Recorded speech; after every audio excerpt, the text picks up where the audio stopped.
Yeah, without further ado, let's get started. We have Jane Portman here. She's co-founder at UserList, and she's going to be talking about how to delegate work to your team. We're going to be talking about processes, systems, run and change mode, and yeah, Jane, why don't you say a few words about yourself and UserList? Glad to be here. Thanks for the warm introduction. Hello, everybody.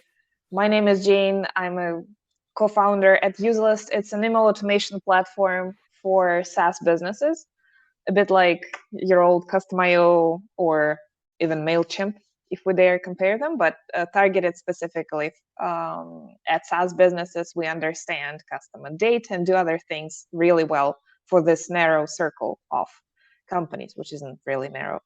So I don't know why we even decided to start this hard journey 5 years ago, because it's definitely not an easy thing to take off the ground, but it feels like 5 years later we have managed to get some traction. So it's nowadays again a challenging journey uh, upwards, and marketing is a big part of what we do, because sales, and especially cold sales, don't always work well for our tool. Needs to be a special point in people's journey when they are ready to commit to a new marketing platform. Therefore, inbound is our game. So content marketing, publishing, podcasting, SEO, you name it, that's our game. And that can't be done without processes. That's why like we're segueing into the topic today. I like that segue. Thank you. Before we get into the processes, I guess this is part of the conversation. But when we first started talking, you immediately thought of this idea of two modes that you can operate in, or that you should maybe separate um, your approach between run and change. Can you explain how this works and how you use it when you work with your team? Sure, absolutely. And I am by no means an author of this framework. I actually attended a business course called Changer School, which taught me all these amazing concepts that I might be sharing with you today. So I'm not an author. I just love processes. And difference between change and run. There's also a model built by Gartner, the big company. Um, it's called bimodal, meaning there are two modes we operate in. So one is change, when we're introducing something new, when we're creating new formats, when we're experimenting, and then when we don't know anything just yet about how it will be, when things are not predictable. And well, the majority of things that startups do are a lot of change. But once you have defined the format, once you have defined what you want to do, then you can transition it into the run mode, when everything is predictable, when everything is becomes a process, a well regimented process, and that helps you save time and operate more efficiently, and also detach yourself as someone who has set up this process from the execution. That's basically what the founders do. They, at least what I do here in marketing, we try find new formats, establish them, and then they're delegated to other team members to run. That's what we do here. Can you give a few examples of things that started as change and then became run? For example, well, I'm a podcaster, so many examples today will be from podcasting. We'll also do content, so other examples will be from publishing. So podcasting, when you start a new show, you're not sure about anything, you have to pick new music, you have to record an intro, you also have to determine what tools you'll be using, you'll have to find somebody who will be doing like audio editing for you, and basically 1,000 other little decisions and setup things that you have to do in order to make it happen. And then when it's done, then you're suddenly almost an autopilot, because you know what needs to happen for each episode. And that's when you can delegate out. That's when you can ask your marketing manager or VA or somebody else for help, and then you can establish a routine where they do the majority of the work, and you come in for reviews, or basically try to detach yourself as much as you can. That depends on how brave you are and how willing you are to detach. Like, I still keep my hand on the pulse for the ultimate review before things are published, but many of my mentors said that I should let it go, but I just maybe I'm a control person. So there is a balance there to be done where you can trust your team 100% of when you're still want to have your hand in things. But everybody has limited resources, and the more you detach yourself, the more focused you can be on other new things. So Mm. it's unfortunately the time is always limited. Yeah. So what I'm hearing is also that you what your work is more focused on changing, and when it comes time to run things, you might consider handing those things off to someone else. Or is it Trying more like one people in your team can both be changers and runners, or how do you think about that? uh, everybody can be a changer and a runner, but there are people who are better at running because they are more detail oriented and are okay about doing the same work over and over again. And I probably could make a runner as well, but so it happens that change also needs to be made. And the founder's expertise and all things like we have learned over the years that is most helpful in establishing new things and experimenting, etc. And when you establish processes, it's much easier to delegate them out, hire specialists, narrow specialists to execute on things. That's how you basically grow your team step by step. That is very interesting. So, when do you feel like is a good time to switch from change to run? Like, when do you feel like, okay, we've now experimented enough to where I don't need to be in the day to day anymore, and I'll start making the switch to run. When is a good time, you think? A few iterations depends on the format and the thing you're doing, but a few iterations, a few months of work, you can still do yourself or like in a very hands-on manner. And then when you start to see patterns and when you can start to optimize because you already know how, that's the best place to convert it to run. Mm. And then how do you do it? Like, how do you actually go about? Okay, now I think I'm ready to start taking this process and handing it off to someone else. How do you do it Uh, without it completely blowing up? Again, it depends. It's not always that formal. It's like now I'm like completely detached starting from tomorrow, but it helps to have a sort of an onboarding call when you invite your team member supposed to be taking over. Then you talk, try to explain like what's happening here, what's the work in question, and then some sort of SOPs need to appear. But who needs to write those is an open question. In my early days, I used to write very detailed SOPs myself. But the thing is, if you do that, it's not necessarily that people are going to read them and execute according to them. And it also feels like going into black hole. So these days, I much ask our team members to write SOPs for themselves because they will be the ones following them. And that's much more sane version of that. So yeah. That's a really good tip, actually, because we have been doing the opposite for for a little while now, where we write the SOPs and we hand them off to people, especially for things like content production. And yeah, like you say, a lot of them, it felt like we had them, but no one ever looked at them because, yeah, it didn't fit their way of working.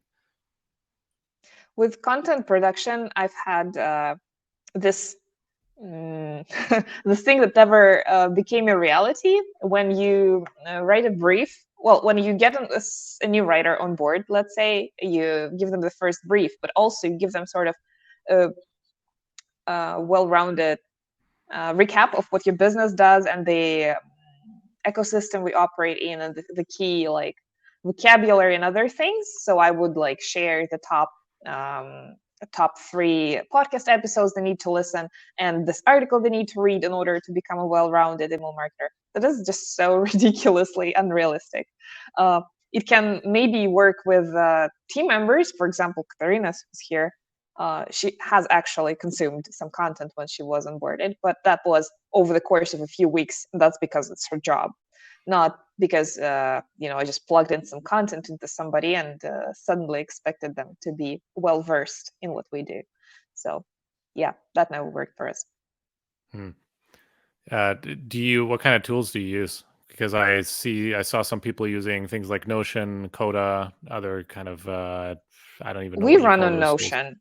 It really Okay. doesn't matter what I love Notion much more than like Asana and others, because in Notion it's so lightweight. You can just start typing what you want. And in Asana and other systems, you have to operate within some like restrictions of tickets, to dos, items, and other things that are kind of bulky. And yeah, Notion just great. Hmm. Thank you. And to maybe to back up a little bit to talk more about processes in general. And I think had you told me that your one of your favorite managing tool is processes, maybe 2 years ago, I have probably left immediately because I was very ignorant to the benefit of processes. But now that I look at it and I actually have a few years of distance, I'm like, okay, a lot of the challenges that I ran into was because there was a complete lack of processes and a clarity of expectations. But from your perspective, if you had to explain to a manager the value of processes, and how would you say they can recognize that they need better processes in their team? Are there any warning signs that you see pretty often? Uh, Everything that a team does is more or less a process. It's a well-established routine when participants know what they're expected to do, and they do that without having to interact with others. So it's something that can be put more or less on autopilot. And I'd like to add that I also have 3 kids back home. Well, next door, basically, and we have babysitters and grandpas driving them around. And if it wasn't for processes and sensible defaults, we would all drive each other crazy with communication. It's just another sort of micro company that has to be managed, because we know that there's a certain schedule, and there's a certain way everybody behaves, certain default. So if nothing has been said, that means that like everybody gets together at 8 p.m. and we do this and that. That helps everybody stay sane, because otherwise the communication overload is just gonna get everybody drowned, and that's not great. Same for teams.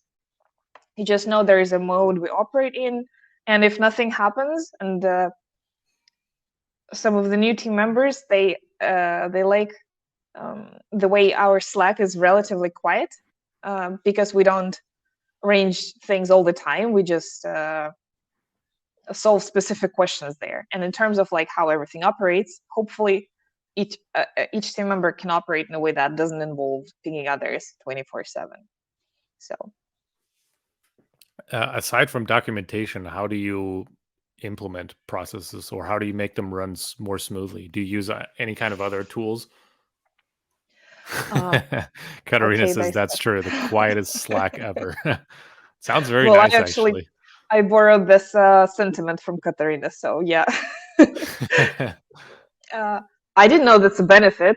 I thought, well, maybe noisy Slack is a sign of active traction or something, but It we depends. There's strive for there's upsides and peace. downsides. Yeah, I like peace. It can be very distracting, and on the other hand, it can be quite nice to see that I mean, we all work remotely, so it's nice to see. Okay, there's other humans that work here, but yeah, it can Yeah. also be distracting. Um, there are different flavors of founders too. So, Userlist is run by me and Benedict. We're both, well, we're not in the 20s anymore, so to say. We're not like exactly too old, but we're definitely not young. We're definitely out of that 24/7 type of energy. We want to stay balanced and sane. And it's definitely like that's one of the reasons we run our own business, is because we can establish the rules and create a sane environment for ourselves and the team members. So yeah, that's one of the priorities, sort of team first. We're not gonna like wake anybody in the middle of the night unless I like a I very like that. technical emergency happens, but that's not been very often at all. Fingers Yeah, I feel crossed. like that should be the widely recognized standard. But Yeah. Jane, to bring you back to the earlier question, what kind of tools do you guys use to make sure that a process actually happens the way it should? Do you guys use something Um, like I mean, aside from documentation, do you use like calendar invites, reminders? How does it like a project management tool? How do you make sure everything happens as it's uh, supposed to? I'm living these, like, each person deserves the reminder system they want. So we have a calendar, we have a Notion, and every team member sets up their own. So they have a process, the idea of the timeline, and then they decide themselves what kind of reminders they can be using. I use a mix of calendar and Notion. So calendar, something that I need to time block for. But to be honest, don't I don't really time block too much on the calendar. I prefer the look and feel of an empty, like, empty field which is scattered with like meetings here and there versus a complete time block cage. I would not like that. So calendars, Notion. I imagine it. If there were some advanced scenarios, like, we could probably use Miro or Figma Jam or something, Fig Jam, to map out the process to find the weak steps. But usually there's no need for such complexity. It's good though to revise the processes from time to time, and sometimes you can find weak spots when particularly related when it's an interaction between different people, like between the main person and when you ask somebody for a review, or when you ask the guest to get your headshot, or anything that can like mess with your timeline basically. uh, After you've been running for a while, it's very helpful to recess and see if something can be optimized. For example, uh, for I run two podcasts together with Krista, one of the team members, and we have a very streamlined process for how guests are invited and what steps they need to take. We don't do preliminary calls, for example, because that just puts a double stress on everybody's calendar. And now, no, Julian, we had a preliminary call. That's no offense to you. Yeah. But so if for every podcast episode I had two calls, I would probably die by now. So just one is Yes. good. So instead of having two calls, I prefer to have a single 90-minute recording. We usually spend the first half an hour chatting and then the other hour recording. And so I don't also forget what have been discussed. Yeah, I like that. uh, it's one of the examples of like how you can organize it to fit your own style. Hmm. So recap so far, processes, how you set them up, you document them or you ask team members to document them in Notion. You have your repertoire of processes in there. And aside from that, yeah, everyone kind of organizes their work as they like it best. And Yes. from time to time, maybe you think, hey, there's a little kink in this process that's not really working out yet. Let's talk about let's talk about how to improve it. Maybe especially let's try to limit the amount of human, I don't want to call it human interaction, but the amount of human error or relying on others to do something as much as possible. And yeah, that's a good takeaway so far. Another helpful technique is batching, and it can take different shapes. For example, uh, if you are if you need input from somebody else on multiple things, you don't necessarily ping them for each thing every day, every time, but instead, for example, me and Krista is responsible for the publishing process, and they edit the posts and put them up. We have a dedicated content day, which is Wednesday. So by Wednesday, they do their best to like prepare what needs to be reviewed. Then I go and green flag what needs to be published, make some edits, and I only dedicate a few hours per week at once instead of having to do that multiple times on different days. That's a big relief. Another example is for our blog. I'm a designer by trade, and I'm handpicking the illustrations for every new blog post. That is ridiculously ineffective and horrible, but I just love the look and love to be responsible for the look and feel of our blog. I pick the illustrations and stuff. So I try to do that in batches. Let's say we have a content plan for the next 3 months. We have outlined that we are going to publish 6 SEO articles. I'm going to go in, pick those 6 illustrations and edit them at once so that I don't have to do this every week before the post is published. And to be honest, picking 1 illustration takes an hour. Picking 6 illustrations takes the same hour. You just like, oh, this fits here, this fits there, and you just do everything much more effectively.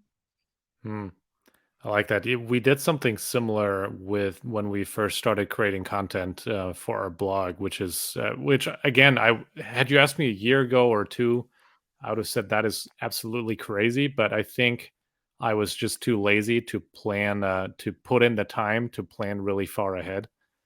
And now what we do is we plan maybe 2 to 3 months out for content production.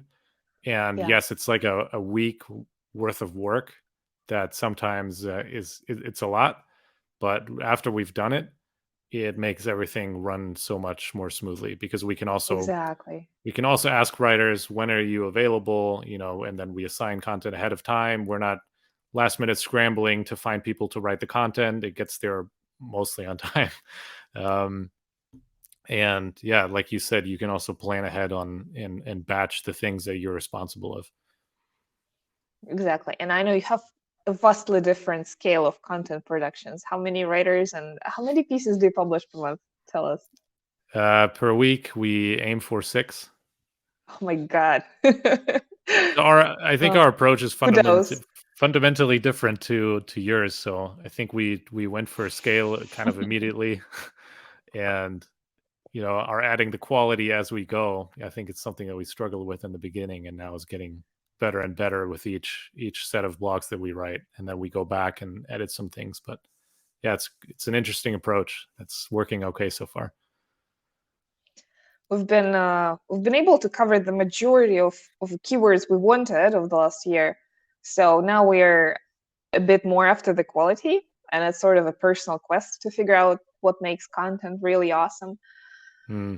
But your approach probably works best with numbers. So ultimately, Yeah, it also kind of depends on the content, the things that we can maybe skip this in the recording later because we're kind of diving into marketing. But this is fascinating to me. We kind of the topic we started on was not a very complex one, so I think that's why the approach made more sense to me to go for scale immediately, because it was like there are millions of searches every month for activities like team activities that people are looking for, and there's not a lot of complexity to the topic, so you can write them quite fast, and there's not a lot of hmm differentiation, so you kind of go for scale instead. But now we're entering some territories where it gets a little more challenging to write things fast. Like you need a lot more thought. So we've changed our process a lot to be a lot more diligent with our briefs and really think about how we want to tackle this topic. And our writer quality has gotten like significantly better. And just yesterday, I read the first article where I was like, "Whoa, this is." I almost didn't edit anything. It was because it was so good. So we're getting there. fantastic. Congrats. Thanks. Um, okay, so I do want to ask you one or two last questions on processes, Jane, and then I want to make sure we end on time too. Um, so for the ones of us, maybe 2 year ago, Julian, who weren't running their team on processes, routines, systems, whatever you might name it, can you recommend any resources, whether it's books or people to follow, articles that help people get started? So I'm gonna recommend a few books, and I mostly listen to audiobooks. Some of them you might already have heard about, so there is nothing revolutionary. Um, One is High Output Management by Andrew Grove. He's like a major um, big manager at Intel.